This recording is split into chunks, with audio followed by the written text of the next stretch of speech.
El Tornade! El Tornade! El Tornade! Respectez celui qui tient depuis 2 mois seul le Real Madrid sur ses épaules, avec Courtois. Respectez le seul qui amène des frissons aux fans de football depuis 2 mois. Respectez celui qui est en train de retrouver son prime depuis 2 mois. Parce qu'aujourd'hui, et je vais faire une autre vidéo pour en parler, mais le Real a été à un niveau très très compliqué. Et franchement, si on n'avait pas eu ce Benfica-là, une autre équipe, une autre adversité plus forte aurait sans doute gagné ce match. Et heureusement que cet homme-là existe. Heureusement que cet homme-là ramène son piment dans des matchs de Ligue des Champions. Parce que sans lui, il se passe rien. Rien. Celui qui va te créer l'occasion. Celui qui va te ramener un peu de sensation dans un match de football. Celui qui va te débloquer des situations. Celui qui va provoquer, qui va pas avoir peur du déchet, qui va prendre des risques. C'est encore et toujours Vinicius Junior. Sur le premier but, toute l'action, c'est lui qui l'amène. Sur le deuxième but, c'est lui qui la termine. Alors que le Benfica, en plus, était dans un bon moment pour pouvoir revenir. C'est la force des très grands joueurs. Sur une occasion, être capable d'enterrer l'adversaire et d'enterrer tous ses espoirs. Et c'est ce qu'a fait Vinicius Junior ce soir. Ave grande Vinicius, pour moi, l'homme de ces barrages côté Real Madrid. Alors là, l'honneur du Real Madrid a été sauvé. Malgré tous les absents qu'on avait, Kylian Mbappé notamment qui est blessé au genou, on est quand même allé chercher la victoire à domicile après toutes les polémiques qu'il y a eu. Exactement comme au match aller, le Real Madrid aujourd'hui encore une fois a eu du mal à rentrer dans son match. Et c'est d'ailleurs comme ça que vient le but de Benfica dès la 14e minute. Et ça sur un très mauvais alignement de la défense, notamment Camavinga. Sur l'action du but, il avait complètement oublié Pavlidis. Et heureusement que 2 minutes après, Aurélien Tchouaméni part égaliser. Lui qui a d'ailleurs été monstrueux aujourd'hui au milieu, il était dans tous les bons coups. Et comment parler de son but sans parler du déplacement de Gonzalo Garcia, les amis? Même si c'était pas le meilleur match de Gonzalo Garcia, c'est vrai. On a vu encore une fois exactement ce qui manque à Kylian Mbappé. Sur l'action du but de Tchouaméni, regardez vous-même d'où part Gonzalo Garcia. Il était pratiquement au niveau du ballon. Dès réception de balle par Valverde, on voit Gonzalo Garcia enchaîner une course vers l'intérieur. Chose que Kylian Mbappé n'aurait jamais fait. Il serait resté devant la surface pour demander le ballon dans les pieds. Gonzalo Garcia lui fait un appel vers l'intérieur. Il attire toute la défense sur lui, ce qui a automatiquement libéré de l'espace pour Tchouaméni. Il reçoit le ballon devant la surface et il n'avait plus qu'à tirer. Ça, c'est le rôle d'un attaquant. Même quand le ballon ne te vient pas dans les pieds, fais la course qu'il faut. Et là, en deuxième mi-temps, après un moment très compliqué pour le Real Madrid qui subissait, Vinicius qui pour moi aujourd'hui était en feu ce soir, même si je trouve qu'il y a eu des moments où il perdait quelques ballons bêtement, et d'ailleurs on a même failli se prendre un but à cause de lui. Et à la 119e minute, sur une magnifique sortie de balle du Real Madrid au milieu, notre cher Vini récupère le ballon et part terminer de la meilleure des manières. Et juste après ça, il vient célébrer devant les supporters du Santiago Bernabéu de la même manière qu'il avait célébré à Lisbonne. Il fallait qu'il marque ce soir pour fermer des bouches. Voilà ce qui se passe quand vous provoquez un des meilleurs joueurs du monde. Danse Vinicius, danse!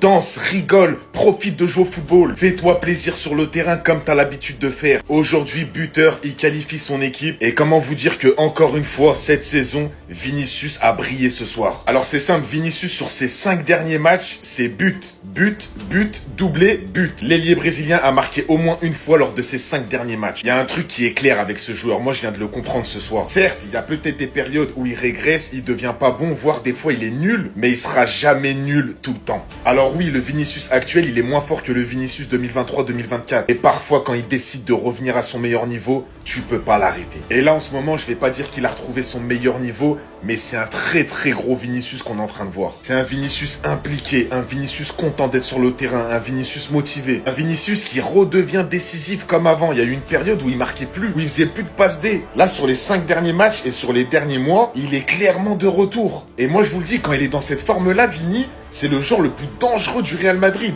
Il peut surgir de nulle part. Real Madrid vient de tabasser, vient d'éliminer Benfica.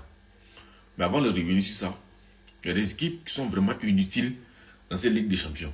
Ils viennent pour accompagner les gens, ils viennent pour compléter l'effectif, ils viennent juste amuser la galerie en fait. Des équipes telles que Galatasaray, match aller, vous avez chicoté des gens. 5-2, si je ne me trompe pas. Match retour, qu'est-ce que vous devez faire? Les gars, ils ont pris carton depuis la 46e minute, début de première mi-temps. Vous avez été incapable de marquer un seul but pour protéger vos scores. Les gars vous ont massacré 3-0. Ce qui revient à dire que vous avez fait nul. Prolongation, il est pris Dieu, donc vous éliminez. Prolongation, il est pris Dieu, donc vous gagnez. Parce que vous êtes nul. Vous êtes super, super nul. Bravo Real Madrid pour la belle prestation là. Encore une fois de plus. Benfica. Lui que vous avez dit qu'il est singe, il est comme ci, il est comme ça là. C'est lui encore une fois de plus qui est venu vous marquer. Ça vous apprendra. C'est nulard. Baila, Vini, t'es le GOAT, danse, t'es le meilleur. Après l'avoir insulté, après avoir réclamé son départ, après l'avoir sifflé au Santiago Bernabéu, maintenant vous l'adulez, maintenant vous chantez en son nom. Bien évidemment, je mélange pas les banderoles et le soutien qu'il peut recevoir par rapport au racisme. Parce que pour ça, il n'y a pas que les Madrilènes, on est tous derrière lui. Mais quand ça devient chaud au Real, dans les matchs coups près, dans les moments importants, dans la fameuse deuxième partie de saison, vous pouvez toquer à la porte autant que vous voulez. C'est pas Kylian qui ouvrira la porte, c'est pas Rodrigo qui ouvrira la porte. C'est toujours le même homme qui ouvrira la porte, le même homme qui dansera avec le même maillot du Real. Parce que vous pouvez dire tout ce que vous voulez et vous pouvez être amnésique autant que vous voulez les supporters madrilènes. Moi, j'oublie pas que vous lui avez tourné le dos. Bien évidemment pas tous. Sentez-vous visé que si vous devez l'être. Aujourd'hui, la seule satisfaction, c'est d'avoir vu Vinicius danser en tant que Barcelonais, marquer et rire au nez de ceux qui l'ont insulté.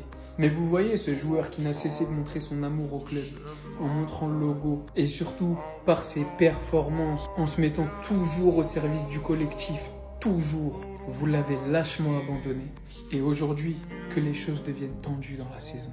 Aujourd'hui, que les matchs importants arrivent à élimination directe. Encore une fois, regardez qui répond présent. N'oubliez jamais, vous avez un homme qui vous a ramené 2 Ligues des Champions.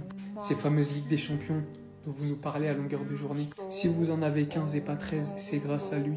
Donc la prochaine fois, avant de le siffler, la prochaine fois, avant de l'insulter, la prochaine fois, avant de demander son départ au profit d'un mec qui marque beaucoup de buts, posez-vous la question. Qui a prouvé au Real et qui n'a encore rien prouvé?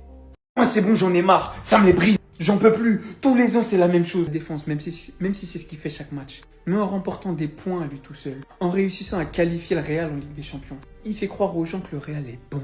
Et le jour où il sera plus là, vous comprendrez que c'est pas le Real qui est fort, c'est pas le Real qui est bon. C'est Thibaut Courtois, lui seul.